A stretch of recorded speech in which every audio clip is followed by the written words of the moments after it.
Bueno, aquí este es un tema que se va de verdad a ver, que es un tema bastante caliente, por lo que ya han planteado aquí los invitados a este panel. Yo quería invitar especialmente a las personas que nos están viendo a que nos colaboren con sus trinos, porque es importante también esa parte del debate. Enriquece el diálogo y yo creo que es importantísimo poder presentarlos lo que ustedes opinan aquí también en el programa. Por eso pueden escribirnos a @mjdusan, @semana en vivo y al hashtag Papeles de Panamá.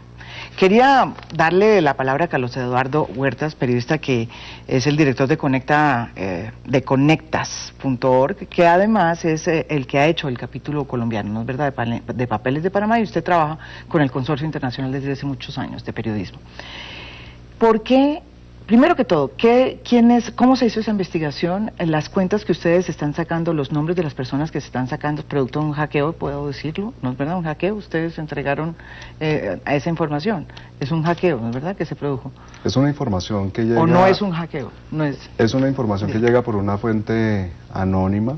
No es unos colegas del Süddeutsche Zeitung, que es uno de los medios más importantes en Alemania. Sí. El origen de la información lo desconozco. Ok. A partir de ahí, estos colegas... Sí. Claro. ¿No? Sí, no sabemos. Bueno, no es hackeo especialmente. No sabría calificarlo. Sí. Con esta información, estos colegas encuentran que empieza a haber muchas relaciones internacionales y que es un volumen de información muy grande. Entran en contacto con el Consorcio de Periodistas de Investigación, que tiene una especialidad en 3 áreas.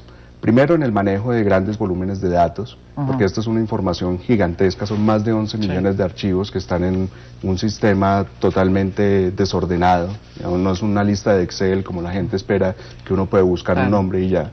Segundo, ellos tienen especialidad en trabajo en colaboración, porque esto requería un esfuerzo importante de múltiples medios, de múltiples organizaciones, y es así como llegamos más de 100 plataformas en el mundo a hacer el trabajo. Y tercero, tienen experiencia en trabajo transnacional sobre este tipo de ellos. Pero vamos al capítulo de Panamá, de Colombia a Panamá. Ustedes han dicho y han sacado unos nombres. Cada vez que sacan esos nombres, salen esos nombres. Creo que ha ocurrido en todos los casos. Han salido a decir, nosotros sí tenemos esas cuentas y las tenemos declaradas en la BIAN, pero como bien lo acaba de decir aquí el ex codirector del banco, Juan Mario Lacerna, ustedes todavía no tienen certeza de lo que ellos digan sea verdad, o sí la tienen, o ustedes cuando sacan la información saben que esa es una cuenta no declarada y que por eso la sacan. No, el criterio periodístico con el que nosotros estamos seleccionando, digamos, los nombres que estamos presentando, perdón, son personas que han tenido responsabilidades públicas, que tienen actualmente responsabilidades públicas, y que tienen una cuenta, o que son personas en el sector privado con mucha cercanía al alto gobierno, ¿sí? Y eso precisamente ha sido el criterio periodístico. Obviamente hay cantidad de empresarios, hay cantidad de personas particulares, pero creo que la relevancia y el interés público pues debe centrarse sobre precisamente los que han tenido algún tipo de ejercicio. Ese es solamente el criterio periodístico, no es solamente no un criterio periodístico, sí. Solamente, sí. Offshore, cuentas offshore que tengan ese criterio periodístico, no si son declaradas o no. No tenemos cómo saberlo, en Colombia existe la reserva tributaria y no tenemos cómo contrastar lo que las personas nos dicen. Ahora, la otra cosa que ha sido importante para nosotros es poder contrastar con las personas. O sea, no estamos colocando una información que alguien no pueda objetar o comentar siquiera. Hasta el momento todas las personas que ustedes han sacado en los listados han dicho que tienen las cuentas en orden. Yo por eso tenía aquí a Juan Ricardo Ortega, exdirector de la DIAN, lo tenemos desde Washington, por Skype. Doctor Ortega, ¿cómo le va? ¿Cómo estás? ¿Cómo están todos en la mesa? Aquí, muy bien, aquí esperándolo oírlo, porque usted ha sido una de las personas que más ha peleado por la evasión de impuestos y por esas cuentas offshore. ¿Usted cómo ve toda esta investigación y las reacciones de las personas que en el caso colombiano, por ejemplo, o no solamente en el caso colombiano, a nivel mundial han ido reaccionando cada vez que aparecen en este escándalo de Panama Papers? Para la mayoría de las personas es difícil justificar el tener una offshore en Panamá. O sea, una persona como yo tendría que poder tener entre $4.000 y $5.000 que tiene que pagar al año por mantener esa figura ahí viva, y decir que uno no la usa para nada es como ridículo. Eso es botar a la basura 15 millones de pesos todos los años sin uno enterarse. Eso no se lo cree nadie. Quien tiene un offshore es porque la está usando para algo, y tiene que producirle por lo menos los 15 millones de pesos que le cuesta tenerla vivita año a año. Hay algunas que son legítimas. En Colombia hay defectos grandes en la tributación, particularmente en el caso de holdings, de casas matrices, que puede haber doble tributación. Entonces, que empresas como Avianca tengan una holding en Panamá es más por defectos de la norma colombiana que por alguna estrategia tributaria, aunque puede haber estrategias tributarias también. Esa parte no la puede uno asegurar hasta que no haga una auditoría.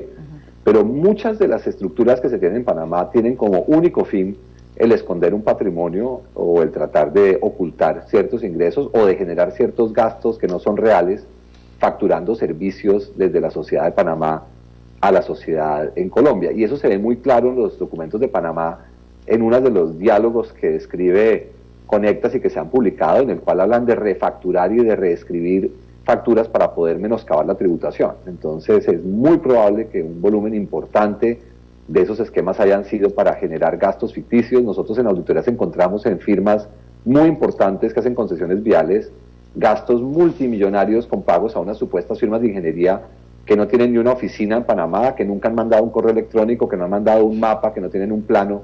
Entonces la práctica en Colombia es muy frecuente y muy onerosa para el fisco nacional. ¿Usted cree que este es un escándalo que se debía investigar profundamente aquí en Colombia y que tiene que ver con evasión de impuestos y posiblemente con otros delitos que uno no sabe? ¿Cuáles son? María Jimena, la evidencia de que en Colombia se debe investigar es enorme y desde hace muchos años. O sea, no existe gran fraude del crimen organizado que no haya terminado que tener algo que ver con Panamá. Mire Interbolsa, todas las empresas que montó Juan Carlos Ortiz, más de 10 eran en Panamá. Andean Capital Fund era una de esas empresas offshore en Panamá. Si usted quiere mirar el fraude de métodos y sistemas en todo el recaudo de impuestos en Barranquilla, la sociedad que termina siendo la que controla es la que se llama Datos y Sistemas. Igual en el caso de los impuestos de Cali con Cicali. En la parte de juegos de suerte y azar está todo el tema de Superastro, que también terminó después de que extraditaron al que era el dueño en Colombia, terminó siendo que el dueño era una empresa en Panamá. Entonces el tema es un tema grueso, grande, muy complicado, pero el lío es que Panamá no da nada de información, y si uno no tiene la información bancaria y los movimientos bancarios, uno no tiene la menor forma de saber qué es cierto y qué no es cierto. Y esa es mi última pregunta de esta parte, doctor Ortega. ¿Usted cree que esta situación a la que se ha visto abocada Panamá va a forzar a ese país para finalmente firmar este acuerdo con Colombia para que sepamos más de qué es lo que está pasando allá con los dineros que llegan a esas cuentas offshore? Yo le podría asegurar que Panamá no va a firmar nada que le sirva a Colombia. El tema de la presión más grande en Panamá no es de los panameños, es de colombianos muy poderosos que le piden a Panamá que no negocie con Colombia. Y nosotros lo vivimos cuando empezamos este calvario, porque Panamá lo que ofrece, hasta donde yo pude saber, era absolutamente irrisorio y lesivo para los intereses colombianos. Y lo que yo sí llegué a conocer en detalle, que fue la negociación con Curazao, que tampoco paró en nada y es similar. Exacto. En el caso de Premium pasó eso. Curazao tampoco nos dio información. En el caso del fondo de Premium. Sí. Y nos engañaron diciendo que sí, y el tema más complicado en esa negociación es que ellos nos decían que nos daban información a partir del momento en que se negocia el acuerdo, y le piden que uno negocie un acuerdo de doble tributación, que es un absurdo, porque doble tributación con Panamá o con Curazao es doble no tributación, porque las normas panameñas dicen claramente que el impuesto es del 0% para toda corporación que es internacional. Entonces terminaríamos en el peor de los mundos si hacemos lo que Panamá plantea, de un acuerdo de doble tributación que empieza a intercambiar información, si es como el de Curazao, porque en el caso de Panamá pues no sé los detalles porque no fui parte ya de eso, solo a partir del momento de la firma. Eso sería nefasto para Colombia. Bueno, muchísimas gracias, doctor Ortega. Espero que se quede por ahí y que participe en el debate que ahora comienza después de esta pausa. No se vayan, estamos en Semana en Vivo.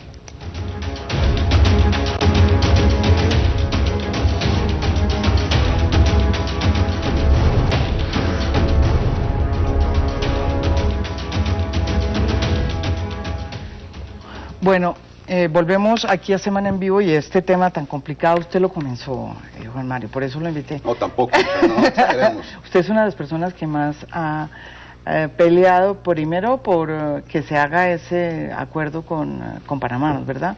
Y que se logre de alguna manera esa información que hoy no tenemos. Y también ha sido muy claro en que se deben cambiar muchas las facultades que hay o los escenarios en los que uno puede tener una cuenta aquí. Sí, correcto. A ver, yo comencé un poco y se incluyó con el doctor Ortega una serie articulado en la reforma tributaria del 2012 y se me puso un artículo que es el 271 del Estatuto Tributario que sigue los parámetros de la OCDE, porque desde el 2009 la OCDE comenzó a cerrar el círculo alrededor de los paraísos fiscales. ¿Por qué? Porque, digamos, nosotros estamos grabando más a la gente. Ya, por ejemplo, el imán, todo, digamos, el nivel de grabación es muy alto. Se está hablando de una nueva reforma tributaria. Y por otro lado tenemos una cantidad de dinero que sale de, digamos, que podría ser igual a una reforma tributaria y que el Estado no lo está tocando. Entonces, lo que hay que hacer es, y está en la legislación, es que la gente explique si es legal o no es legal, y obviamente... ¿Y cómo se explica? No, si usted tiene, por ejemplo, una compañía o si tiene pero todo declarado... todos han salido a decir que es legal. Sí, claro, pues si está declarado y si están bajo unos criterios, pues el giro se hace y no paga impuestos. Pero si usted hace un giro así nomás a una compañía desconocida, eso tiene un nivel de grabación. Y eso fue lo que se incluyó con el doctor Ortega. Entonces, cuando se declaró a Panamá paraíso fiscal, lo que eso iba a hacer era iniciar un mecanismo en que comenzaban a tributar esos flujos. Y eso es fundamental, pues, para la construcción de Colombia como país, ¿sí? Entonces, se incluyó eso. También está el ejemplo de Suiza, y yo quería hablar un momento. En el 2012 entró a funcionar una ley que se llama FATCA de Estados Unidos y que buscaba las transacciones de americanos. Con eso le metieron un indictment a un banco que se llamaba Wageningen, que era el banco suizo más antiguo, y se quebró. Y se quebró porque tuvieron que retirar todos los capitales. La historia terminó en que Suiza perdió más o menos entre el 30 y el 40% de todos sus depósitos bancarios, porque ya no es un sitio donde la gente podía esconder dinero. No sé si se acuerda el escándalo de Lilian Bettencourt, y todo UBS había filtrado 4.000 nombres. Entonces, eso fue algo, y a Suiza lo pusieron, digamos, en cintura, y lo hizo el resto del mundo. Panamá, como hemos visto y como se ha visto con el presidente Varela, a algunas personas les dice que sí, a Estados Unidos les firmó el intercambio de información. A Francia también, pero Francia está muy furiosa también. Pero mire que, por ejemplo, en la lista, y Carlos me corrige, casi no hay norteamericanos, o no hay, básicamente, porque tienen ese intercambio de información. Entonces, lo que Colombia está pidiendo es un intercambio de información, pues para poder distinguir justamente quiénes son las legales y quiénes son los ilegales, porque si no, no hay manera. Y esta, o sea, usted me está diciendo, para que la gente nos entienda aquí, las personas que salen, es muy difícil para el Estado hoy saber si cuando una persona sale y dice, mire, esta cuenta es legal, está declarada, por lo tanto es muy difícil que el Estado pueda saber si eso es cierto. Esa es la pregunta. Bueno, la DIAN puede ver la declaración, nadie más. Pero la DIAN también va a decir, mire, esas pruebas, por ejemplo, se adquirieron de una manera ilícita, entonces está viciado eso, entonces no vamos a hacer nada. Entonces, realmente estamos en una sin salida. Por eso es tan importante ese acuerdo. Eso es fundamental, es fundamental para Colombia y para el desarrollo de Colombia y el desarrollo de nuestra relación con Panamá, y también para poder hacer las finanzas de un país como Colombia sostenibles. Ahora, una pregunta, y esa pregunta ya usted ya finalmente, ya para entrar con el senador Iván, yo quería, Iván Duque, porque me dijo el otro día que no le dijera, sino Iván Duque. No, porque usted me equivocó. Sí, me equivoqué. y no le voy a decir con quién, porque no, tampoco. Estamos hablando de otro tema. La pregunta que le quería hacer yo es el presidente de Panamá salió a decir que los estándares de Panamá eran muy altos, que no era cierto que estaba siendo un escenario de prácticas, digamos, no transparentes. El mismo señor Fonseca, que es el protagonista, salió en una entrevista de CNN durísima contra las denuncias de los periodistas. ¿Es Panamá de verdad un país que tenga unas prácticas altas en términos de manejos de secreto bancario? María Jimena, la OCDE tiene algo que se llama digamos, el Foro Global sobre la Transparencia y el Intercambio de Información de Fines Fiscales. Y ustedes pueden entrar al sitio web de la OCDE. Creo que todo está de hace 2 días, el comunicado de la declaración de su secretario general, Ángel Gurría, ex canciller de México, ex ministro de Hacienda de México. Y déjeme, por ejemplo, leerles solo este pedazo. Las revelaciones sobre los Panama Papers han revelado la cultura y la práctica del secreto financiero en Panamá. Panamá es el último centro financiero internacional importante que permite aún que los capitales se oculten en paraísos fiscales de las autoridades tributarias y policiales de su propio país. Dice: hemos advertido en forma constante y sistemática de los riesgos que para países como Panamá representa el no cumplir con las normas internacionales sobre transparencia fiscal. Y termina diciendo: Panamá debe poner las cosas en orden en el país al poner en marcha estas normas con carácter inmediato. Panamá se retiró, simplemente decirle, a la OCDE les dijo que ya no iban a cumplir el acuerdo de intercambio automático de información. Entonces, esto no lo digo yo, esto lo está diciendo la OCDE, pues que es, digamos, la aspiración que tiene Colombia al club que queremos ingresar. Senador Iván Duque. Bueno, yo veo varias cosas, María Jimena. Usted recordará que aquí a finales del año 2014 estuve en su programa. Estuvimos hablando de esto. Y fui uno de los senadores que en su momento en la discusión le dijo al ministro Cárdenas: ministro, haga cumplir la ley. Usted ya tiene esto en el estatuto tributario, se demoró 1 año para hacer la transición, tiene que declarar a Panamá paraíso fiscal cumpliendo las leyes que ustedes mismos sacaron adelante. Y obviamente el gobierno en ese momento tuvo que lidiar con un asunto muy complejo, porque Panamá entró con una muy fuerte retaliación diplomática, inclusive amenazó con retaliaciones comerciales. Se hizo una misión a Panamá, estuvo el gobierno reunido, dieron un espacio de 1 año, pasó el año y nada. Y yo debo decir una cosa: aquí no se trata de satanizar pues al pueblo panameño. Aquí lo que se trata es de entender la coherencia de las políticas públicas, porque yo no logro entender cómo Colombia inicia la negociación de un TLC con Panamá y no pone como elemento primordial de cualquier tipo de cooperación un acuerdo de información tributaria, teniendo esos flujos comerciales y esos flujos de recursos. Yo creo que eso es inconsistente e incoherente. Eso por un lado. Por otro lado, a mí me parece importante que esta información sirva para mejorar la capacidad de fiscalización, y obviamente por eso se requiere el acuerdo. Pero también es importante separar 2 cosas. Una son las constituciones de sociedades offshore en Panamá, y otra es tener cuentas en Panamá, porque hay, en efecto, hay colombianos que tienen cuentas en Panamá, las declaran en Colombia, y de hecho hay bancos en Colombia que ofrecen el servicio de apertura de cuentas en dólares en Panamá. Pero creo que estamos hablando de offshore, ¿no? Sí, pero yo creo que es importante separarla, porque se ha generado un debate en la opinión pública donde se juntan las 2 cosas, y eso hace daño. Y me parece muy importante también que de una vez en Colombia también empecemos a dar ciertas discusiones. Hay que permitir, o por lo menos abrir el debate, como lo ha tenido Chile, como lo ha tenido Perú, para que ciertas personas o por ejemplo, ciertos depósitos se puedan hacer en dólares en el país. Facilita la fiscalización, da más transparencia, responde más a una economía globalizada, y me parece que Colombia también tiene que empezar a reflexionar que su sistema de control de cambios es anacrónico para el tipo de economía que pretende ser. Hay casos como en el Perú que no ha funcionado tan bien. Hubo situaciones, digámoslo, bruscas en el tipo de cambio que pueden generar preocupaciones, pero mire que no ha sido el caso en Chile. Cuando usted tiene estabilidad en el tipo de cambio y es coherente con la política de control de cambios y la política monetaria de libre flotación, yo creo que las cosas se pueden hacer. Aquí todavía hay muchos miedos, pero el doctor Lacerna lo defendió siendo codirector del Banco de la República, el codirector Carlos Gustavo Cano, la doctora Marta Lucía Ramírez, y mi persona también cree que este tipo de cosas se requieren debatir en Colombia.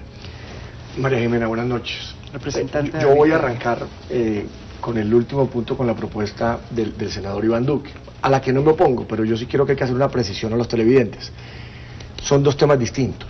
Es decir, quien tiene una sociedad offshore en Panamá está tratando, bueno, no todos, pero los que inescrupulosamente tienen esa sociedad para esconder dinero, en nada va a cambiar que en Colombia ofrezcamos cuentas en dólares. Es decir, quien quiere esconder un dinero que aquí se ofrezca una cuenta en dólar no significa que eso va a acabar ese tipo de prácticas. Es verdad. Entonces es importante diferenciarlo para que no creamos que la solución a lo que acaba de denunciar Conecta al escándalo mundial que se ha desatado se resuelve con que en Colombia aprobemos tener unas cuentas en dólares. Yo creo que ese es otro debate que hay que dar. Por supuesto hay unos riesgos. En Colombia ya hemos visto las debilidades en cuanto a la supervisión y al control. Allí habría que resolver unos temas de supervisión y de control. Y hay unos riesgos cambiarios, pero es un debate que hay que dar, no me opongo, pero no podemos presentar esa como la solución a la denuncia mundial a la evasión, que hoy se da en virtud de esas cuentas. Y ahí tengo que decir unas precisiones. Y hay que trazar una línea entre quienes, digamos, utilizan estas sociedades de manera legal, quien tiene, por ejemplo, una operación en Panamá, quien tiene una operación internacional y utiliza Panamá en virtud de las restricciones que, por ejemplo, en Colombia tenemos para hacer su operación internacional y lo reporta. Como Avianca, pues. Y lo reporta como Avianca, por ejemplo, y como muchas pero de las no empresas, como Interbolsa, como lo decía muy bien Juan. Otras. Hay que trazar esa línea, porque aquí no podemos satanizar a todos, eso sería muy complejo, muy grave. Ahora bien, los que no lo reportan, los que no lo hacen por arriba de la mesa, yo me quedo, y es el dolor que a uno le da ahora que estamos en un debate tributario, que estamos pensando, que están pensando, nosotros no, en que le cobren más impuestos a la gente, en hablar de aumentar el IVA, en que los colombianos salgan golpeados, y los ricos, los más ricos. Este tema de las cuentas offshore unen o son la guarida de los ricos, de los políticos corruptos y de los narcotraficantes y mafiosos.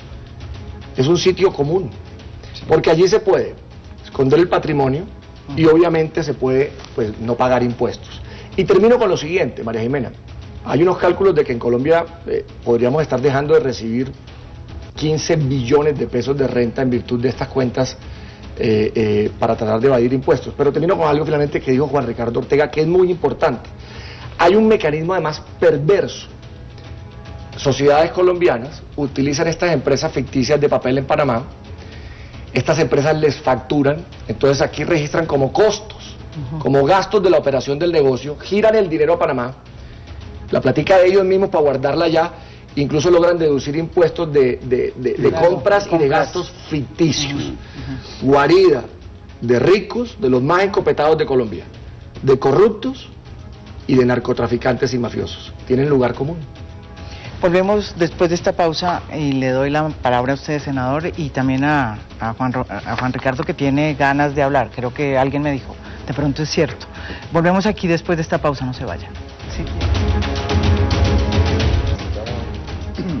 Volvemos aquí en Semana en Vivo, la palabra para el senador. No, yo creo que en efecto Iván. Tiene razón David en que hay que separar los dos temas.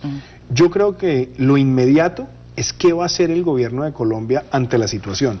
Es decir, ¿hasta cuándo va a dejar él seguir peloteándonos con que estamos negociando y no finiquitamos esto? Porque yo creo que ante la gravedad de muchas de las denuncias, en efecto el único mecanismo que tiene Colombia es hacer cumplir la ley. Pero usted cree lo que dice el doctor Ortega, diciendo, yo le pregunto al doctor Ortega, claro, dice que no va a firmar Panamá. ¿Usted cree también? Es que yo creo que no va a firmar como Panamá? el riesgo está ahí, Colombia no puede seguir demorando más la decisión y va a tener que ejercer la declaratoria y a partir de la declaratoria, a través de la retención del 30% sobre los flujos, empezar a apretar a que esos poderosos que dice Juan Ricardo también sean los que digan hay que resolver el asunto, porque de lo contrario vamos a seguir una negociación eterna y en efecto vamos a tener una discusión de una reforma tributaria donde el 64% del recaudo que se espera es IVA y tenemos muchísimos billones escondidos en Panamá.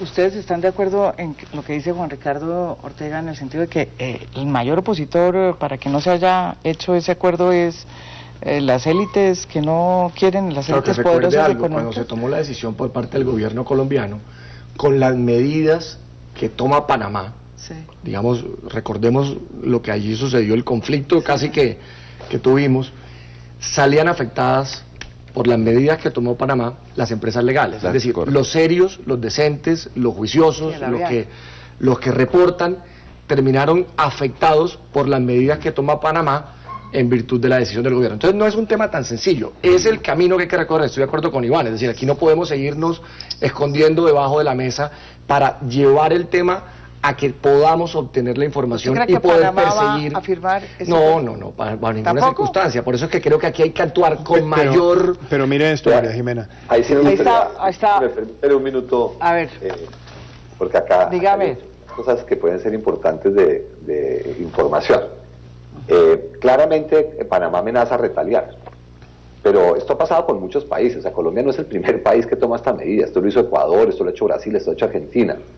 Y como Panamá tiene un régimen tan creativo de sociedades, uno mismo puede usar sociedades panameñas para que no pueda afectarlo la retaliación, ¿no? Acuérdense que en Panamá hasta el año pasado las acciones eran al portador, entonces para Panamá era imposible saber quién era el controlante de las sociedades. Lo que pasa, y la verdad es que hay mucha plata por medio, y los grupos financieros poderosos no quieren que eso suceda, y eso es clarísimo. Y eso es un tema más de voluntad, de estar dispuestos a tomar decisiones gruesas.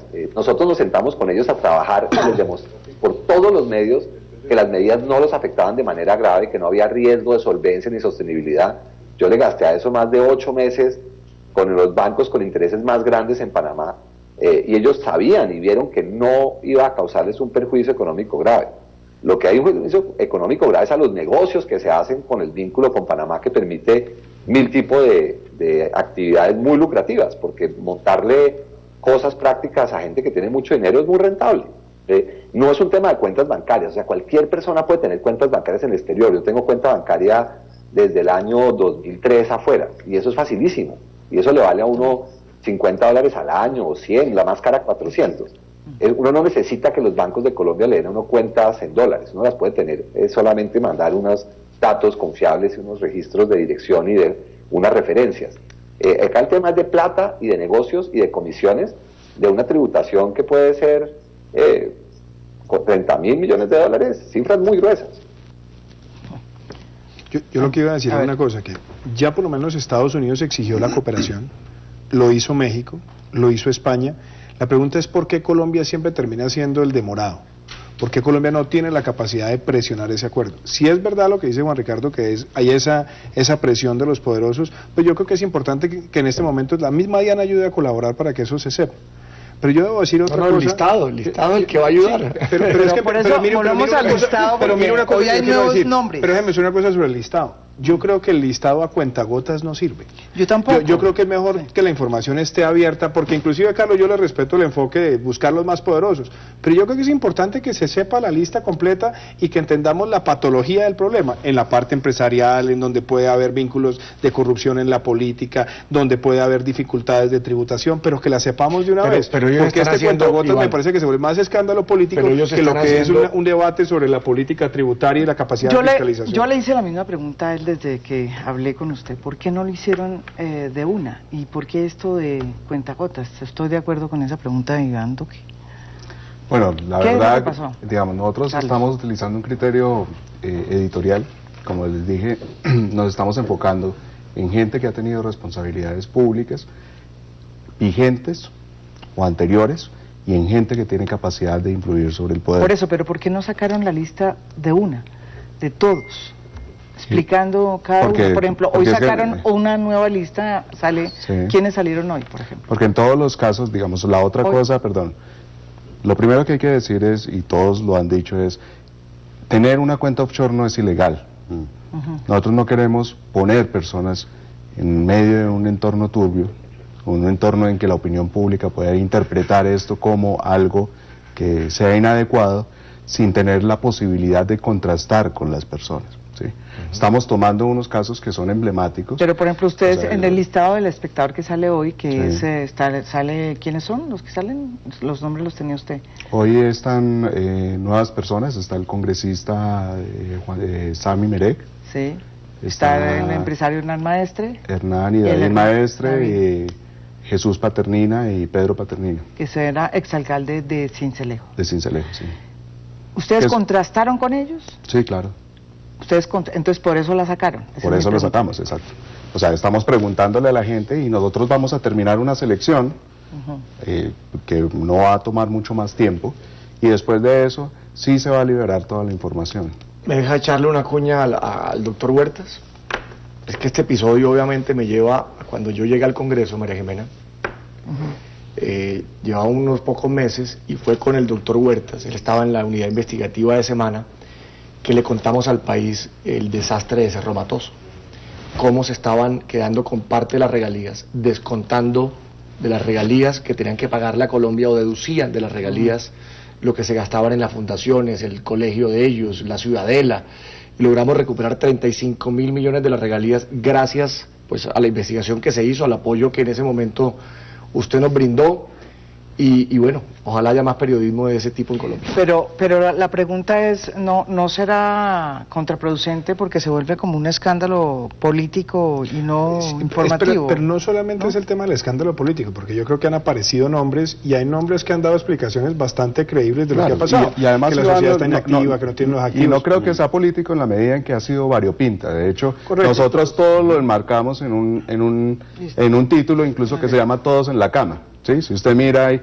izquierda, derecha, más de izquierdita, más de centro. Pero el tema no es, a mí me parece más, la primera vez que lo hicieron, yo recuerdo, porque esta no es la primera vez que se hace una investigación, que salieron unas cuantas ya hace varios años, 3 o 4 años, y salió el primer listado, salió completo, y la gente miraba y discutía y hacían las investigaciones, y de hecho hay muchos lugares que están ahí que ya son declarados paraísos fiscales a la luz de la legislación colombiana, y países que no han emprendido, digamos, esa lucha diplomática para evitarlo, buscando retaliaciones. A mí lo que me parece importante es, veamos el listado, y que la DIAN tenga instrumentos inmediatos para llamar a consulta de inspección a esas personas, y que la DIAN le diga al país, en efecto, si lo que están diciendo es verdad o no, si los activos que dicen que están declarados están o no. Y yo creo que ese debate es el debate más serio, porque la gente en ese caso estaría diciéndole mentiras a la opinión pública, diciendo que lo que está reportado en la DIAN no lo está. Pero me parece que el tener el listado completo es algo que ayuda a un debate de una vez mucho más ecuánime, más profundo, y mirando todas las limitaciones de cada uno de los sectores. Es que ellos son periodistas. ¿Cuántos días llevan con el tema en la agenda pública? No debe ser un cálculo de ese tipo. De hecho debe ser más un cálculo de responsabilidad, de poder hacer el tema y de poder ir paso a paso. ¿Sí? De escuchar la versión de los que aparecen allí para no equivocarse. Y además... ¿Qué dice Juan Ricardo? Sí, solamente aclararles un minuto que la DIAN no va a poder decir nada, porque la información que la DIAN recibe son agregados, ¿no? A la DIAN le entrega a la gente la información, el patrimonio sumado, o sea, una suma se puede armar de 7.000 maneras distintas, ¿no? Monto en cuentas en bancos también podemos sumarla de 70.000 formas distintas. Obviamente con una auditoría a profundidad tal vez uno podría medio vislumbrar algo, pero es dificilísimo si uno no tiene acceso a todas las cuentas bancarias de esa sociedad, y eso es información que se pide. Por favor, gobierno de Panamá, infórmeme todas las cuentas bancarias registradas en Panamá a nombre de la sociedad Pirulito. Y pido todos los movimientos bancarios de esas sociedades. ¿Cuánta plata entró y cuánta plata salió por los últimos 5 años? En ese momento usted tiene una auditoría. Pero Panamá no entrega esa información. Panamá es un país que tiene secreto bancario vigente. Y eso es de fondo. O sea, acá es muy difícil hacer un juicio de valor, y por eso la gente se escuda en que se le dijo a la DIAN. A la DIAN no han dicho ni pío, porque además la DIAN no tiene formularios serios donde le pide a la gente información de sus estructuras en el Dice exterior. usted que fue director, sí. Bueno, si lo dice usted que fue director, pues de la vale DIAN. la pena aclararlo, porque a la gente le está engañando con el cuentico que le dimos a la DIAN. A la DIAN no le dicen nada. No, lo que pasa, Juan Ricardo, es que está cañando el propio gobierno del que usted hizo parte, porque ayer el director de la DIAN salió a anunciar que a raíz de esta información tenían capacidad investigativa. Si no la tiene, y si es verdad lo que usted dice, ojalá el gobierno le diga la verdad al país, y que tampoco le estén diciendo que van a tener capacidad de investigación e instrucción, que no la tienen, porque entonces una vez más le generan una ilusión al país de que vamos a perseguir a los evasores, de que tenemos las herramientas, y después terminamos en nada. Sin ir más lejos, el año pasado, con el mismo consorcio, por estas épocas, estábamos revelando la llamada lista Falciani. Hicimos un trabajo juicioso, responsable, varios medios de comunicación nos unimos y hicimos exactamente el mismo ejercicio, ser cuidadoso con los nombres, la presunción de inocencia y demás, y la lista se filtró por otro lado, y otros colegas, pues bajo sus criterios editoriales, que son respetables, decidieron publicarlo todo. ¿Qué ha pasado con eso? Pues no sé, ¿sí? Y ahí estaban los nombres. ¿Qué pasó con los acuerdos de cooperación entre Colombia y Francia para pedir esa información? las personas Las que islas, figuraban o las ahí islas. con grandes O capitales. las islas, sí, las islas Caimán, creo que era. No, HSBC en Suiza. HSBC y así. HSBC Suiza. Perdón, HCB, pero me toca, ¿sabe qué? Antes de que le darle a usted la palabra, Juan Mario, me toca ir a una pausa y ya volvemos. No se vayan, estamos en Semana.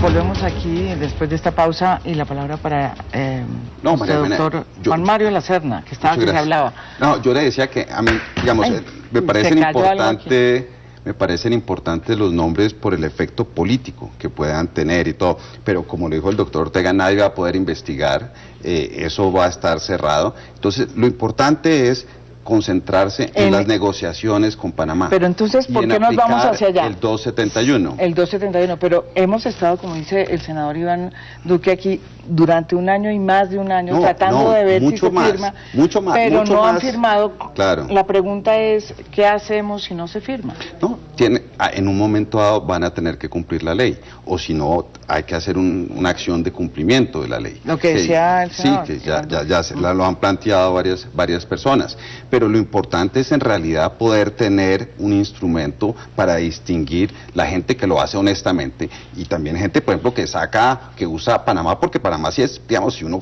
quiere hacer negocios en América Central, pues Panamá es el sitio, es realmente Pero la plataforma. ¿Sabe una cosa que a mí me llama la atención y yo no sé cómo va a manejar Panamá esto? Mm. El secreto bancario fue por muchos años el eje de la expansión del sistema financiero panameño. Y el mundo ya está cerrado en este momento para desmontar eso. Yo creo que Panamá va a estar en una situación también, no solamente de proteger su nombre, esto no es solamente un tema diplomático, sino de mantener y proteger la estabilidad de su sistema financiero, y yo no sé cómo la presión internacional en este momento va a manejar ese tema. Francia acaba Porque- de tomar la decisión de reportar a Panamá como un paraíso fiscal y acaba de hacerle la solicitud formal a los países de la OECD para que hagan lo propio, Pero, todos. perdón, y hay Eso acuerdo ya se con- vuelve- eso y ya hay se acuerdo vuelve- con- eso ya no es Colombia. Pero es la única eso manera. ya se vuelve una Las presión ligas de mayores. verdad Pero del mire- mundo, pero mire de los lo que- poderosos del mundo para llevar a Panamá a tomar decisiones que hay que tomar, que Claro, tarde que temprano tendrán que pero tomar. es que ahí el tema, David, es lo que planteó Juan Mario al comienzo cuando habló del caso de Suiza.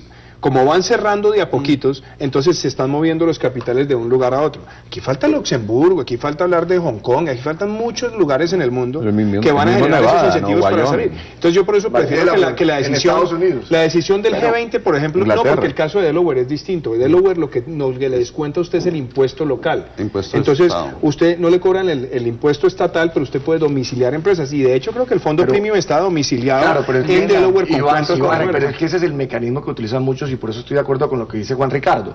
Los que vienen aquí a decirnos que esas sociedades de papel de Panamá están inactivas, eso es creer en la buena fe de ellos, porque lo que muchos hacen es que triangulan.